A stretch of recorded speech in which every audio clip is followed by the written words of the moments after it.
So let's talk about Andrew Marvell's To His Coy Mistress. This is a poem coming from the 1600s.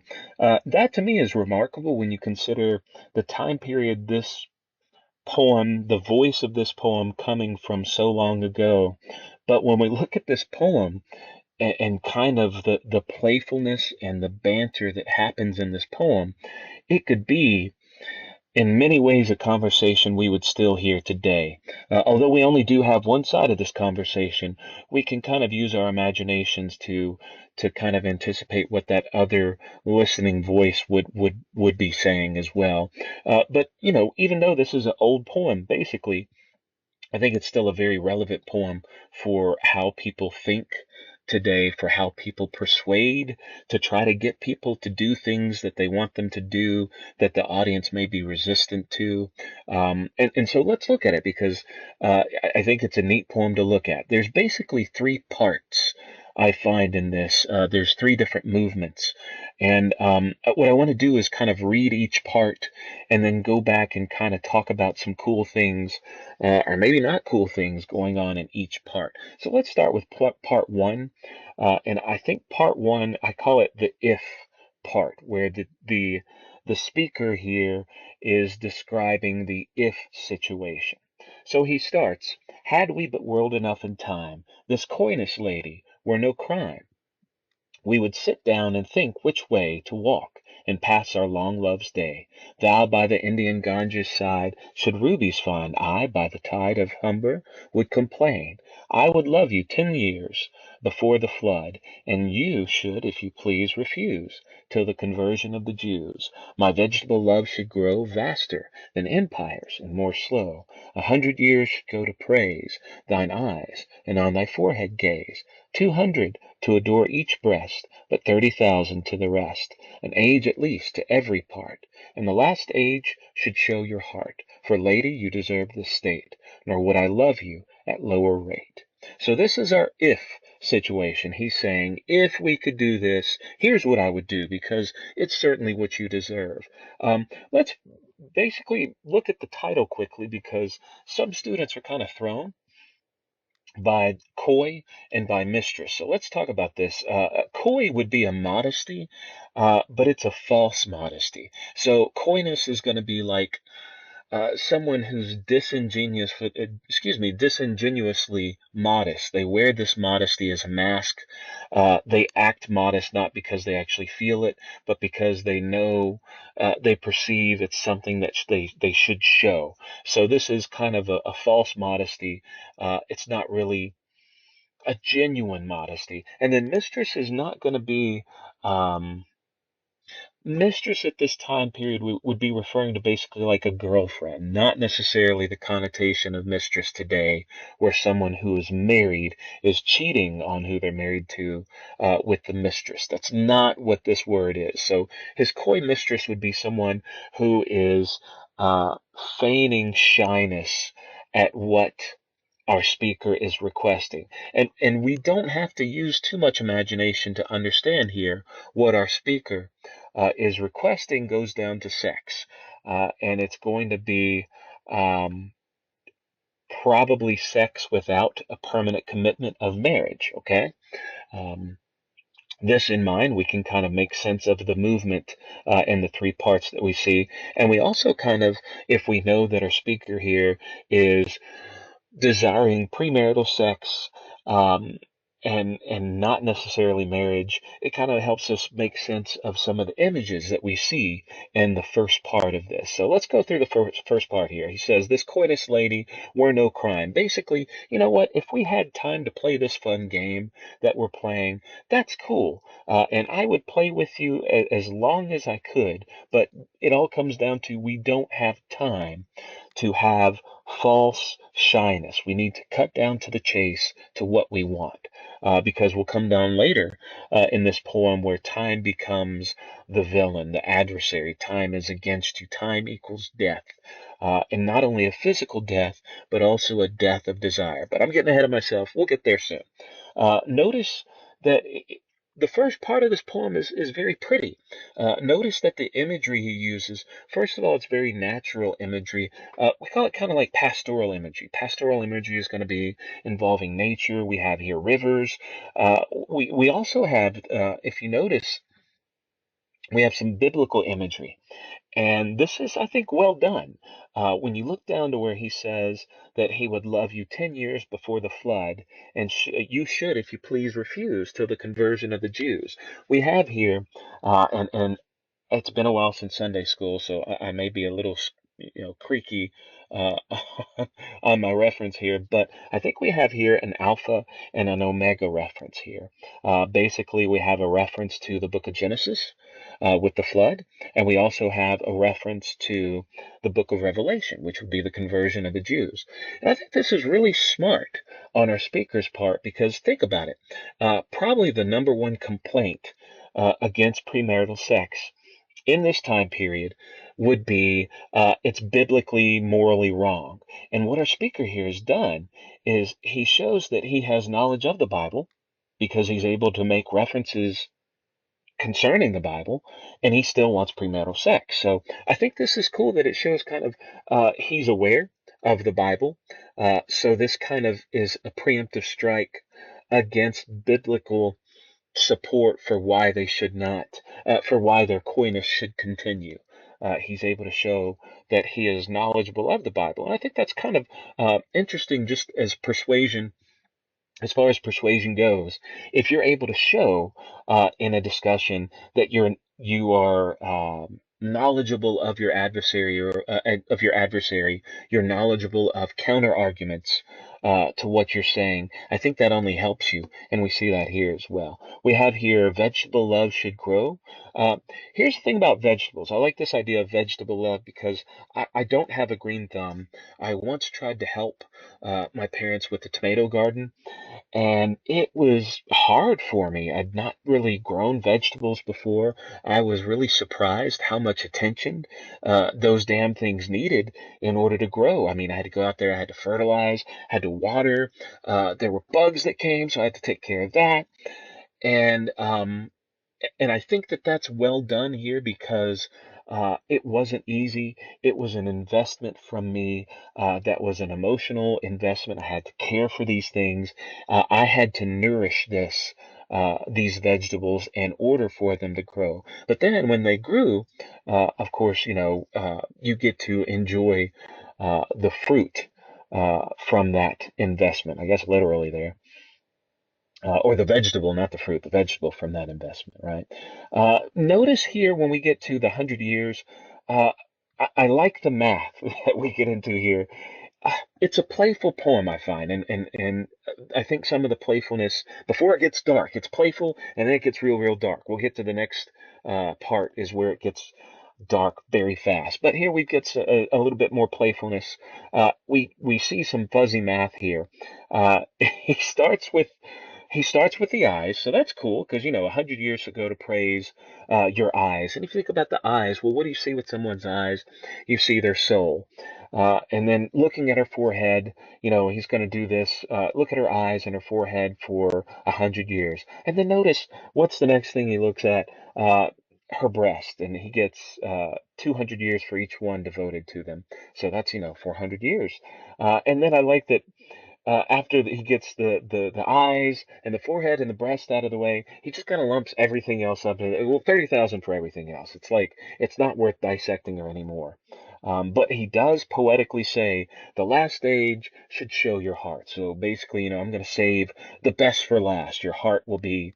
Although I don't know if this could also be read as far as um, wouldn't it be for love? Shouldn't you kind of look at the heart first? Why would you not look at the heart first? Why would you save that for the last and enjoy the physical things first? But if we look at the next part, we understand why for him it's important to enjoy the physical things now and save that heart appreciation for later on. So we're getting into part two, and part two is what I call my butt part, and it's pretty dark because here we have our speaker. I think he tries to use some scare tactics here pretty heavy handedly. I mean, this is the speaker really saying, boo, at his speaker, trying to scare them, using a scare tactic to get persuasion and what he wants to happen. And the course of action he describes a little bit in part 3. So part 2. But at my back I always hear Time's winged chariot hurrying near, and yonder all before us lie deserts of vast eternity. Thy beauty shall no more be found, nor in thy marble vault shall sound my echoing song. Then worms shall try that long preserved virginity, and your quaint honor turn to dust, and into ashes all my lust. The grave's a fine and private place, but none, I think, do there embrace. Look at what he's doing here. Very heavy handedly saying, we are worm food, and it's only a matter of time. And he hears this time behind him always. Notice here the reference to Time's winged chariot. This would be a Greek reference to Apollo. Apollo would be the god of the sun, and the myth goes that Apollo was able to make the sun travel by climbing into his chariot, drawn by the flying Pegasus horse. Pegasi, I guess it took more than one to pull it. But anyway, the sun would be the flaming wheel of Apollo's chariot, and the sun moves across the sky as Apollo flies his chariot across the sky. So here, this shows education level of our speaker, but it also is kind of this idea of death, of the sun, that we have it today, the sun is shining, but the sun is moving, and the sun will eventually set. And we're going to come back to that sun image in our last part. He goes next, yonder all before us lie deserts of vast eternity. Now here, I'm reaching a little bit, but Lord knows that we in English, we like to reach, and feel free to reach in your interpretations as long as you can validate them, and I'll try to validate it. So here, I think that it's a good movement if we're assuming our male speaker is talking to a female audience and his request is premarital sex. He needs to assess his audience's value system and see what he can appeal to in his audience's value system in order to get what he wants. And I think that the desert metaphor here works well. Yonder all before us lie deserts of vast eternity. I don't mean to be sexist here, but I think if you have a female audience member considering what will happen if I wait too long to have sexual intercourse, you would have that biological clock fear. And I think that that desert image uh, does invoke kind of this barrenness of actually reaching a point, a certain age where you're no longer able to procreate. You're no longer able to or bring forth life. You're no longer able to conceive. There we go.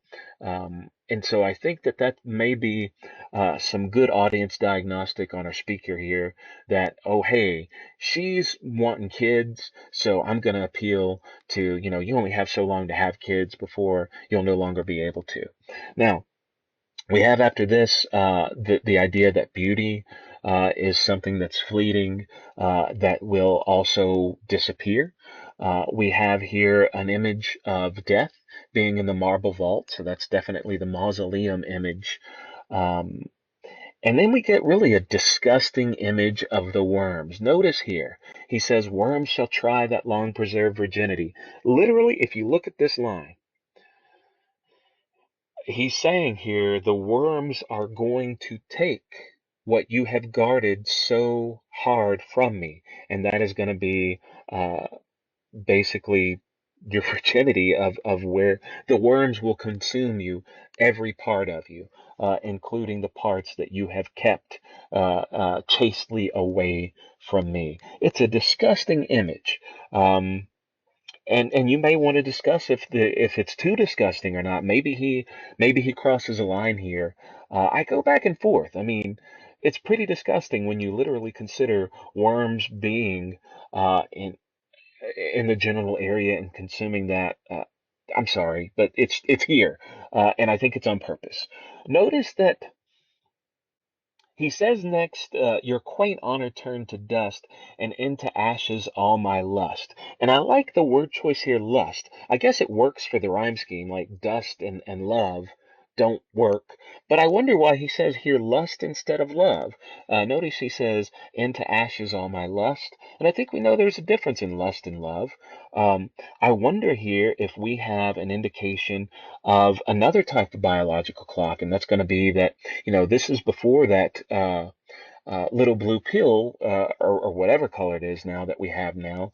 I don't mean to be crude, but this would be in a time period where there really isn't any medical treatment for impotence. That when you reach a certain age, as a male, you may no longer be able to act on lust. And so that lust might as well turn to ash. So I wonder here, maybe I'm reading too much into it, but I do see here kind of an indication that he's saying, hey, I'm not going to be able to, if you wait too long, I won't be able to physically act when you decide it's the right time to turn over your virginity. What's going to happen if I'm no longer able to perform?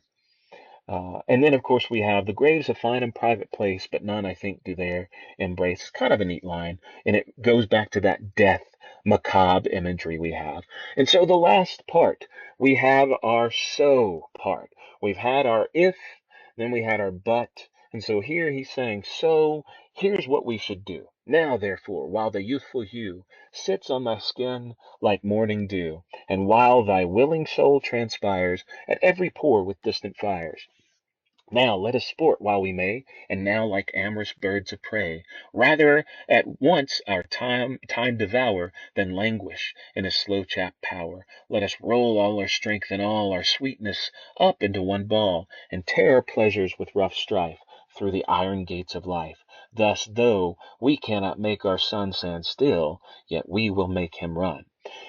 I like the power dynamic in this because this is it's almost like a military battle speech right before the troops attack. You've got that commander on the front line trying to empower his men to, charge valiantly. I don't know why I think of it, but it just seems like that kind of, you know, we face we face an adversary we can't beat, but we can give him a good show. That last line, though we can't make our sun stand still, you can't stop time from passing. He says, yet we will make him run. I like this. It's almost like you can't stop the sun from chasing you, but if you run fast enough, you're going to loop around and come up behind the sun to where you will no longer be running from the sun, he will be running from you. And I think that's a really neat way to end it. This idea of you can't get away from death, but you can burn that candle brightly before you go. And that idea of burning we see in this passage with some fire imagery. I do think it's important here, going back to the idea we have in the title of the Coy Mistress. Um, some of these poems where you have guys requesting premarital sex can be creepy, because you're like, well, why is she not willing to do this? Here he does acknowledge that she has a willing soul, and I read into this that it goes back to this idea of coyness. She wants to, but she has to wear this mask of modesty because it's expected. So he's saying, take off that mask. Your willing soul transpires. Let's do this. Let's make the sun work for us. Um, the last thing I want to point out, it's a really neat image if you get the context of it. And I think I saw a PBS special one day where I saw birds of prey and how they mate. And it was like, and I thought of this poem because I was like, wow, seeing this really makes this line much more powerful. If you're able to, this line, he says, like amorous birds of prey. Um, the idea of love and danger being intertwined is not a new idea. Um, we have cliches of, oh, well, girls like bad boys, or we have this cliche of, some love lust relationships. The lust is only there if there's danger, and if the danger goes away, the lust goes away as well. I'm sure you've seen examples of this in Lord soap operas and other stuff, right? That may be more um, academic, but I'm just thinking of like All My Children and As the World Turns, and Victor Newman and his cool black T-shirts and all the women he. But anyway, sorry, this idea of danger and lust are linked together, and where you have one, you have the other. And you have this idea of amorous birds of prey. I want to show a clip I found on YouTube, and this shows bald eagles, their mating ritual. And I think when you see this clip, you'll really see the idea of lust being linked with danger, because bald eagles will do this ritual where they'll fly up very high and then they'll go into a free fall. And sometimes they don't break apart from the free fall in time. And of course, there are sometimes eagles that crash while they're performing this mating ritual that you see here.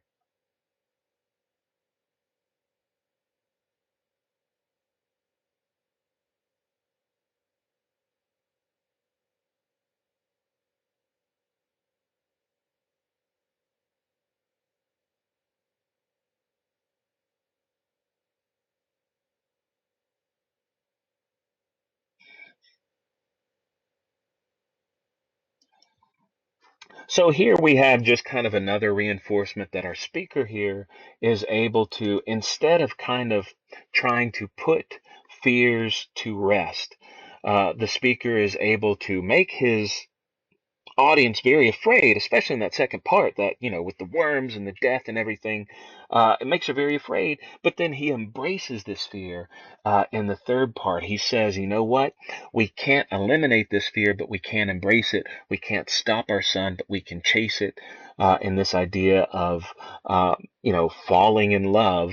They don't call it falling in love for any reason other than, sometimes the fall can hurt when you hit the end, when you hit the bottom, when you hit the ground. So anyway, I hope that this may have helped make some sense of the poem.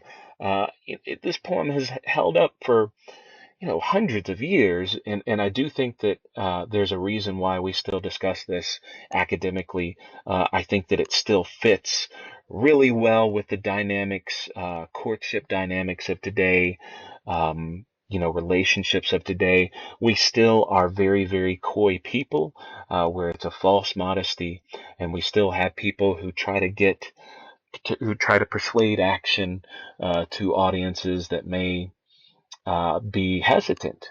And so I think this poem plays with some of these things. So hopefully you'll get a little bit of help from it. And thanks for listening.